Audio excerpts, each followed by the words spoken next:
예, 하나님 선택이 옳았다. 모세다. 아론이 아니다. 하나님 선택이 옳았다. 모세다. 아론이 아니다라는 제목으로 하나님 말씀 증거하도록 하겠습니다. 출애굽기 19장, 엄밀히 말하면 20장이죠. 19장부터 31장까지 이야기가 두 파트죠. 십계명 주시는 말씀, 그리고 성막을 주시는 말씀. 그러니까 시내산에 올라가서 40일 동안에 모세가 받은 게 두 가지예요. 하나는 십계명을 받았다는 건 무엇입니까? 그들은 법이 다르다라는 거예요. 세상 사람과 법이 다르다. 법이 다른 게 이제 믿는 사람의 특징이에요. 또 성막은 무엇입니까? 그들은 예배가 다르다. 그래서 우리가 거룩하다 그런 것은 구별되었다는 거 아닙니까? 세상 사람과 다른 게 두 가지가 달라야 돼요. 우리는 법이 다른 거예요. 하나님의 법을 따르는 자들이에요. 법이 다르다. 그리고 우리는 예배가 다르다. 예배가 있다라는 거예요. 그래서 기준이 하나님 법이 아니면 그거 믿는 거 아니고요. 예배가 없으면 그거 믿는 거 아닙니다. 마음속으로 하나님이 존재해요. 하나님을 좋아해요. 이거 믿는 거 아니고요. 예배 없으면 아무것도 아닌 거예요. 그러니까 우리에게 마귀의 공격이 뭐예요? 예배 못 드리게 만들고. 그러면 믿는 거 아니에요. 또 하나가 예배는 드린다 그러면서도 기준이 법이 하나님 법을 따르지 아니하고 자기 법을 따르거나 세상 법을 따라요. 그럼 믿는 거 아니라는 것입니다. 그걸 보여주고 있죠. 이 많은 내용들을 봤는데 40일 걸렸습니다. 우리도 읽는데 쉽지 않죠. 40일 동안 이 말씀을 받고 있었습니다. 산 밑에서 벌어진 일이에요. 사람들이 두려웠습니다. 지도자인 모세가 내려오지 않으니까 어떻게 된 거냐 하면서 거기서 한 짓들이 나오는 거예요. 금성아지 우상 만들었다 그 얘기입니다. 첫 번째 중요한 메시지인데, 고난이 하는 일이 뭐냐? 고난은 선과 악을 드러낸다는 것입니다. 그래서 분별력이 생기게 만든다는 거예요. 일단 고난이 와야 내가 누군지 알아요. 내가 어느 정도 믿음을 갖고 있는지 알게 되고, 그래서 창세기 22장에도 이삭을 바치는 얘기가 나오죠. 그때 하나님이 아브라함의 믿음을 몰랐겠어요? 그것은 아브라함 스스로가 내 믿음이 어느 정도 수준인지를 깨닫게 만드는 거죠. 또 내 주변이에요. 보통 때는 다 동역자 같고 다 측근같이 보이는데, 고난이 오면요 하나씩 떠나가요. 나중에 떠나갈 정도가 아니라 오히려 공격을 해요. 그래서 그때 깨닫게 되는 거죠. 내 주변에 원수들이 있었구나, 대적들이 있었구나, 그리고 내가 얼마나 사람 보는 눈이 없었구나, 이런 걸 깨닫게 된다는 것입니다. 그래서 고난의 기간들을 여러 번 거쳐야 진짜 동역자가 누구고 사랑하는 사람이 누군지를 알게 돼서 탄탄하게 가는 겁니다. 그래서 초창기 때는 고난이 많은 거예요. 그건 복입니다. 왜냐하면 고난은 우리의 눈을 열어줘요. 분별력이 있게 만든다는 것입니다. 즉 고난이 왔습니다. 이거 고난이죠. 백성들의 수준이 나오는 거예요. 백성들 정말 믿음도 없고요, 의리도 없고 정말 문제 있는 자들이었습니다. 1절을 보니까 모세가 내려옴이 더딤을 보고 이렇게 얘기하는 거예요. 우리를 위하여 우리를 인도할 신을 만들라. 그리고 모세에 대해서도 지금 비난하는 거예요. 모세를 이 모세 그래요. 이 모세. 곧 우리를 애굽 땅에서 인도해낸 사람은 어찌 되었는지 알지 못하겠다. 다시 말해서 무슨 얘기입니까? 모세에 대해서 이제 반발하는 얘기죠. 그 사람이 어떻게 되었는지 관심이 없어요. 상관없다. 나만 잘 살면 된다. 배은망덕한 모습이죠. 이게 백성들의 모습이었다는 것입니다. 이 시대가 그래요. 하나님을 섬기는 게 아니라요, 내가 우상이거든요. 그래서 내 문제를 해결해 줄 수 있다 그러면 어떤 신도 섬길 수 있는 거예요. 하나님도 섬기고 점치러도 가고 무당한테도 가고, 그러니까 이익이 되는 일은 뭐든지 하겠다라는 거예요. 이 멘탈리티가 되게 무서운 겁니다. 직장도 마찬가지예요. 그냥 연봉만 높여주면은 어떤 것든 다 버리고 갈 수 있다. 이게 악한 시대 아닙니까? 딴 게 악한 시대예요? 기본이 무너진 시대 아니에요. 그죠? 이게 어떤 신의가 무너진 시대 아니에요. 이익 앞에 모든 게 다 재편되는 시대 아닙니까? 어떤 때는 그래요. 원하는 거 안 주면요, 부모도 없어요. 가족도 없고. 참 가슴 아픈 일인데, 자기가 원하는 거 안 해준다고 부모를 버리는 사람이 있더라고요. 자기가 원하는 거 안 해준다고 형제끼리 원수가 되는 경우가 있더라고요. 사실 이런 거는 이야기가 될 정도로 아주 특이한 일이 돼야 되는데 지금 일상화돼 가고 있습니다. 그러니까 마귀가 성공한 거죠. 악한 시대에 만들어버린 것이란 겁니다. 요즘에 종교다운 시대라 그러는데, 종교다운 시대가 뭐예요? 내가 원하는 거 주는 신이라 그러면 아무나 따라가겠다 그 얘기죠. 딴 얘기예요. 말만 멋있게 만든 얘기지. 그래서 고난은 우리가 누구인지를 보여주고 분별력이 생긴다는 거예요. 선과 악을 다 드러내게 만든다는 것입니다. 그 중에서 이제 앵글을 좁혀서 백성들이야 그렇다고 치고 이제 아론과 모세를 한번 비교해 보자는 거예요. 오늘 여기 초점을 좀 맞췄으면 좋겠어요. 우리는 얼핏 볼 때 왜 하나님께서 아론이 형이잖아요. 그럼 형을 부르지 왜 동생을 불렀나 이 생각이 들고, 잘 보니까 아론이 말도 잘한다면서요, 유능하다면서요. 그럼 뭐하러 그 모세 밑에서 일을 하나, 그냥 아예 아론을 시키지. 모세를 보면 느끼는 게 무엇입니까? 모세는요 좀 어눌하고 말 못한다 그러잖아요. 그리고 요즘식으로 평가한다 그러면 공황장애예요. 그 정확합니다. 공황장애예요. 이렇게 남들 앞에 서는 거 두려워하고 막 삐릿삐릿 땀 흘리고 그러는 사람이에요. 그러니까 어찌 보면은 모세보다는 아론이 훨씬 나은 인물이거든요. 근데 하나님께서는 모세를 지도자로 삼고 아론을 보조로 삼았어요. 약간 이상했거든요. 우리 질문은 안 하지만. 근데 오늘 이 내용을 보니까 하나님이 옳았어요. 모세가 지도자고 아론이 아니에요. 2절을 보니까 백성들이 와가지고 이렇게 우리를 위해서 인도할 신을 만들어내라 그랬더니 2절 보세요. 아론이 그들에게 이르되 너희의 아내와 자녀의 귀에서 금고리를 빼어 내게로 가져오라. 아론은요 단 한순간도 주저함이 없어요. 백성들을 설득하려는 마음도 없고요. 그냥 민심 그대로 반영하는 거예요. 이게 무슨 지도자예요. 원하는 대로, 사람들이 원하는 대로, 무리가 원하는 대로 그냥 끌려가는 것입니다. 그리고 하나님 앞에서 어떤 두려움도 없고요. 무엇이 옳은 길이지 이런 거에 대한 고민의 흔적도 없어요. 우리 지금 많은 사람들 있잖아요. 자기 이익을 위해서 움직이면은 기껏 대봐야 아론 정도입니다. 이게 격이 떨어져요. 모세는 다르거든요. 모세는 언제나 어찌 보면은 어눌하고 공황장애 같이 보이고 하지만 언제나 하나님 입장에서 생각하잖아요. 하나님의 뜻이 무엇인가. 자기가 돌에 맞아 죽을지언정 하나님의 뜻이라 그러면 담대히 외칠 줄 아는 그런 모습이 있지 않습니까? 그러니까 결국은 뭐예요? 믿음이에요. 또 다른 말로 하면 뭐예요? 의리예요. 의리. 충성이라고요. 그래서 우리 주변에도 보면은요, 우리 일꾼들 세울 때 잠깐 유능한 거 생각하지 마십시오. 교회가 뭐 유능해서 뭐 할 거예요? 하나님이 유능하신 분이에요. 교회는 유능한 사람이 중요한 게 아니에요. 교회에서 돈 많아서 뭐 할까? 하나님 돈 더 많아요. 그 유능, 돈, 뭐 똑똑함, 뭐 외모로 멋짐 그런 걸로 교회가 일하는 게 아니라니까요. 교회는 항상 맡긴 바에게 구할 것이 충성이라 그랬잖아요. 충성. 이게 뭐예요? 이게 믿음이에요. 믿음. 피스토스. 믿음. 같은 얘기에 충성. 그다음에 믿음. 의리. 뭐 우리 일상에서 의리라 그러잖아요. 똑같은 거라는 것입니다. 그게 모세에겐 있었고 아론에게는 없었다는 거예요. 그럼 우리가 지금도 길러야 될 게 무엇이에요? 고난이 온다 그러면 내 믿음 드러낼 때예요. 주님밖에 없습니다. 그래서 내가 원하는 것이 아니고요. 내가 원하는 것 따라가면 우상숭배입니다. 반드시 그렇게 되어 있어요. 하나님께서 원하는 걸 주시지 않고 필요를 주셔요. 또 다른 말로 하면 선한 걸 주셔요. 선한 것도 내게 적절한 거. 그러니까 그 하나님을 믿는 거예요. 내가 원하는 때에 주시는 게 아니라 하나님이 합당한 때에 주셔요. 그걸 믿고 기다리는 거. 그게 믿음이에요. 모세에겐 이게 있었어요. 미숙하지만 근본적으로 하나님에 대한 태도가 이런 태도가 있었다고. 이게 믿음이에요. 우리가 시간이 가면 갈수록 이런 믿음의 모습이 있어야 된다는 것입니다. 여러분 어찌 보면 세상에서도요 약간의 응답이 있어요. 그래서 세상의 응답 따라가면 안 됩니다. 세상이 뭐 준다라는 거 따라가면은 그 영적 양아치 되는 거예요. 하나님을 구해야죠. 그 이런 거예요. 진짜 믿음은 뭐냐 하면은 하나님이 안 주시면은 만족하면 안 돼요. 나 무엇과도 주님을 바꾸지 않으리. 그런 모습이 있어야 돼요. 하나님이 주시지 않으면 만족하면 안 된다고. 그러니까 이런 거예요. 뭐 예를 들어 여기 자매라든지 형제들한지 뭐 이렇게 약속이라도 했다고 합시다. 자기의 이제 파트너가 있어요. 어떤 자매라고 그냥 합시다. 뭐 얘기하기 편하니까. 자기의 사랑하는 사람이 있어요. 뭐 근데 어떻게 약간 떠나가 있어. 그러면은 어떻게 하는 게 최고의 선물이에요? 외로운 거예요. 그죠? 그 사람이 없어서 외로운 거예요. 충분히 외로운 거예요. 그게 선물 아니에요?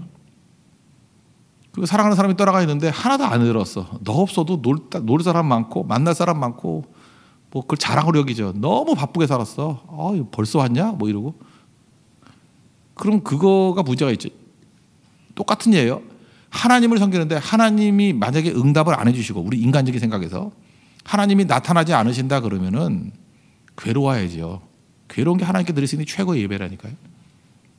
목말라야죠. 그거 아니에요? 엄마가 안 해줬더니 애가 굶고 있어. 그때 엄마가 자부심 생기지 않아요? 내가 올 때까지 얘네들 먹지도 않고 있네. 강아지는 그래요. 강아지 주인 올 때까지 안 먹고 기다리고 있어요. 그래서 애들한테 못 느끼는 감동을 받아. 이게 화장실에서 이게 샤워하고 나오면은 걔가 이렇게 앉아 있어요. 그래서 야, 참 나보다 낫다. 내가 이런 생각을 하거든요. 그러니까 그 주인 외에는 만족이 없습니다. 그게 충성이잖아요. 하나님 앞에 우리도 그런 모습이 있어야죠. 하나님의 임재가 없고 하나님이 들어가서 안 나오시면 그냥 거기서 괴로워도 기다리고 있는 거예요. 다른 걸로 채워질 수 없는 거. 근데 우상숭배가 뭐예요? 다른 가짜로 채우겠다는 거예요. 하나님이 안 주시면 딴 거 먹으면 되지. 만나 안 주시면 그죠? 맛 안 나 먹으면 되지 뭐 이런 식이에요. 그죠? 하나님이 아니면 내가 만들면 되지. 이 대체 가능한 것들이 우리를 죽이는 겁니다. 근데 모세는 그게 아니에요. 하나님 아니면 그냥 가는 거예요. 하나님 아니면 내게 만족이 없습니다. 그게 모세고 하나님 없어도 대체물이 가능합니다. 그게 아론이라는 것입니다. 이 우상숭배하는 거 3절 보니까 모든 백성의 충격이죠. 뭐 일부가 아니에요. 모든 백성이 다 동참했다는 것이고 송아지 우상 만들었다는 건 뭐냐 하면 애굽에 아피스라 그래가지고 그 여러분 그 볼펜 브랜드 가운데 아피스 있어. 그 똑같은 스페링이에요. 아피스. 그게 황소 우상이거든요. 보면 뻔해요. 이렇게 자기가 하나님 섬기다가 하나님이 만족을 못 주잖아요. 이렇게 응답이 없으면은 어디 가서 찾으면 되는 자리에 그놈들 옛날 놀던 자리 가면 다 있어. 옛날에 점치는 놈들 보면 점치는 데가 있고요. 술 마시면서 위로받던 사람은 술집 가면 있고요. 마약하다가 온 애들은 마약하는 데 있고요. 친구 좋아하는 사람들 보면 친구 있는 데 가면 돼요. 그러니까 다 어디로 가요? 옛날 놀던 곳으로 가요. 나의 살던 곳, 나의 놀던 곳. 그죠? 거기로 다 간다고. 지금 이게 애굽의 그 얘기예요. 그러고 있었더라는 것입니다. 그리고 하나님 떠나는 모습이 있더라는 거예요. 그리고 5절 6절 보니까 이제 광란의 시간을 보내는 거죠. 불안하니까. 사람이 불안하면요 더 쾌락에 빠지게 돼 있습니다. 그래서 여기 마지막에 6절에 뛰놀더라 그러는데 이게 히브리 단어로 그 성적 방탕을 묘사하는 거예요. 그냥 뛰는 게 아니고 그 굉장히 음란한 일을 했다 이런 뜻입니다. 그러니까 송아지 우상 숭배하는 일들 거기 리더가 누구였어요? 아론이었다는 것입니다. 7절을 보시면 이 분위기 혹시 이거 뭐 녹음하는 것이 만약에 성우들이 한다 그러면 굉장히 서늘하게 냉랭한 분위기로 녹음해야 된다고 생각해요. 하나님이 이렇게 말씀하셨어요. 너는 내려가라. 내가 애굽 땅에서 인도하여 낸 이게 참 가슴 아픈 얘기죠. 내 백성이 부패하였도다. 원래 하나님께서 하나님 백성들을 나의 백성, 그죠? 암미 그랬다고, my people.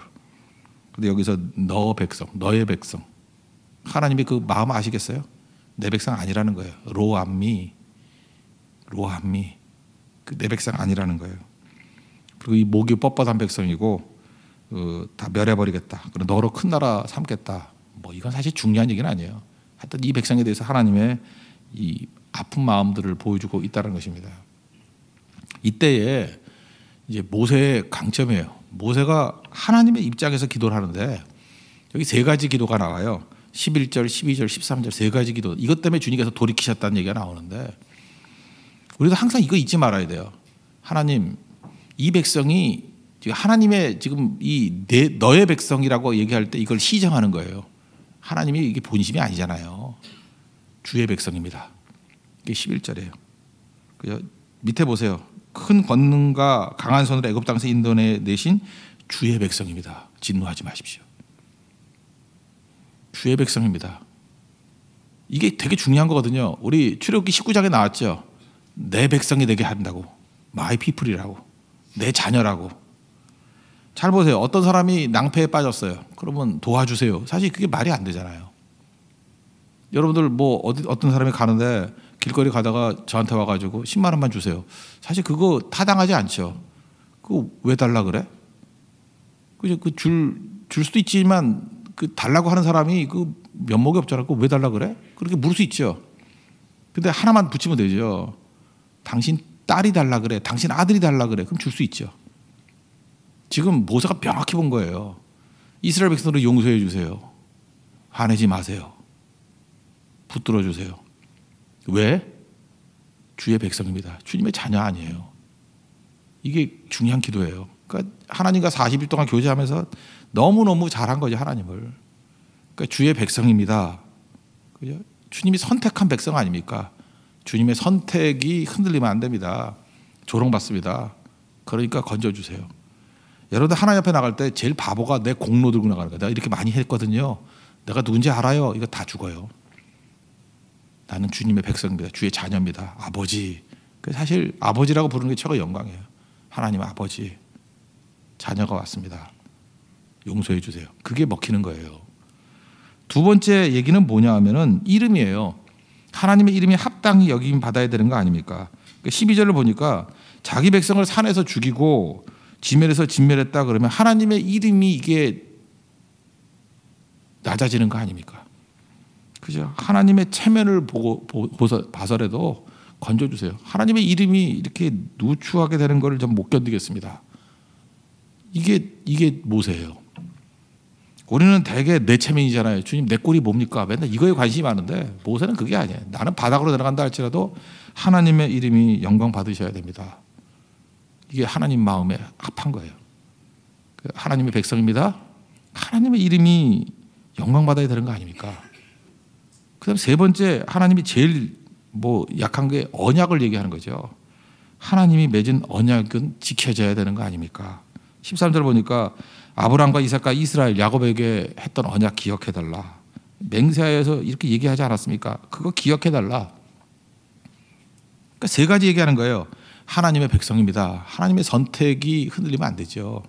하나님의 이름 이게 낮아지면 안 되죠. 영광 받으셔야죠. 하나님의 언약 약속시키시는 분 아닙니까? 이렇게 들고 나가는 거예요. 이게 기도예요. 그래서 우리도 항상 이 세 가지 모세에게 이 벤치마킹 해야 돼요. 어떤 사람이 이렇게 문제가 있어요. 그러면 건져달라 그럴 때 그래야 돼. 그래도 아들이잖아요. 딸이잖아요. 하나님 자녀잖아요. 주의 백성이잖아요. 주님의 소유잖아요. 그죠? 그러니까 사랑하는 거고. 그냥 뭐 하려고 그러면은 주님의 이름이 영광스러워야 될 거 아닙니까? 하나님 우리는요 정말 누추한 백성들이지만 한 번만 주님 우리를 건져주세요. 그래서 주님의 이름이 드높아지길 원합니다. 하여튼 가가지고 맨날 주님의 이름 누추하게 만드는 인생들인데 불쌍히 해주시고 하나님이 자기 이름을 위해서 건져주셔서 영광 받으시옵소서. 그게 먹혀요. 또 하나 약속이에요. 하나님 약속에 언약하면 지키시는 분 아닙니까? 하나님 약속이 있잖아요. 들어주셔야죠. 그랬더니 하나님께서 놀라운 결정을 내리시죠. 14절 백성에게 내리지 않았다 그러죠. 뜻을 돌이키다. 뜻을 돌이키사. 이거 보면서 무슨 느낌이 들어요? 하나님도 뭐 뜻을 맨날 바꾸나? 변심하나? 그게 무슨 하나님이야? 그게 아니고 하나님이 말씀을 이렇게 하시지만 하나님의 본심이 뭐예요? 백성 사랑하는 거죠. 여러분 부모님이 너 집 나가 넌 끝이야. 그게 본심이에요? 사랑의 본심이지. 그러니까 본심이 드러난 거죠. 어떤 사람 그래요. 왜 하나님 이렇게 일관성이 없냐고. 하나님이 그 외적인 행동에 있어서 행동은 바뀌었어요. 액팅은 바뀌었어요. 그렇지만 하나님의 하트는 일관성이 있잖아요. 하나님의 하트가 뭐예요? 잘 되기를 원하는 거. 그의 백성을 사랑하는 거. 이게 일관성이 있는 거죠. 액팅은 뭐예요? 이거는 사실 이게 본질이 아니에요. 하나님의 일관성은 뭐냐면 처음부터 끝까지 그의 백성을 사랑하고 있다는 거예요. 말로는 칭찬했다가 말로는 혼냈다가 그 차이가 있는 거지. 하나님 왜 일관성이 없어요? 일관성이 있는 거죠. 우리 속에도 어떤 일관성이 있어야 돼요. 바보들은요, 막 화가 나가지고 지멋대로 막 내뱉었던 말들이 있죠. 그 말에 대해서 책임지려고 그래요. 왜 그런 말을 책임져요? 가슴을 책임져야지. 나는 너를 한번 사랑했어.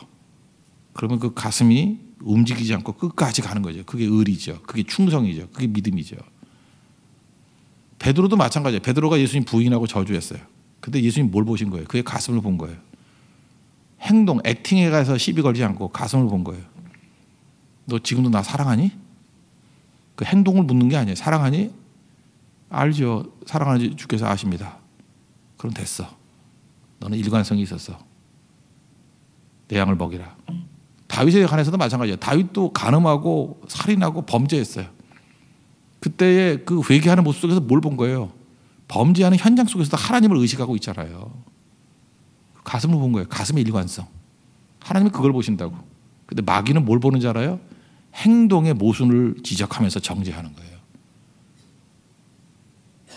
요즘에도 여러분 사람들 만났을 때 잊지 마십시오.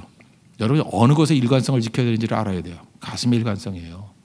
행동은 인간이 절대 모순적인 존재입니다. 절대 일관성이 있을 수가 없고 세상에서 제일 모순은 부모님이에요. 부모님 행동이 일관성이 있어요. 뭐 혼낸다 그랬다가 뭐 한다 그랬다가 앞뒤가 하나도 안 맞아. 그렇지만 어머니 가슴에는 처음부터 끝까지 일관성이 있잖아요. 자녀를 사랑하는 것. 그거에 대해서 누가 부인해요. 하나님 섬길 때도 마찬가지라는 거예요. 가슴이 일관성이에요. 가슴이 식어지거나 떠나는 것은 그건 아무것도 아닌 거죠. 그래서 모세입니다. 모세의 가슴 속에는 하나님에 대한 사랑이 있었습니다. 그게 모세예요. 오늘 아론 되려고 하는 이 시대에, 아론 되려고 발버둥 치는 이 시대에 우리는 모세의 가슴을 회복할 수 있는, 그래서 하나님께 쓰임받는 사람은 항상 모세라는 거예요. 우리에게도 모세와 같은 하나님의 일꾼들이 세워지는 믿음의 종 되기를 바랍니다. 모두 자리에서 일어나겠습니다. 아까 찬양이 있죠. 323장 부름받아 나서니 몸, 이게 가슴의 응답이 되기를 원합니다.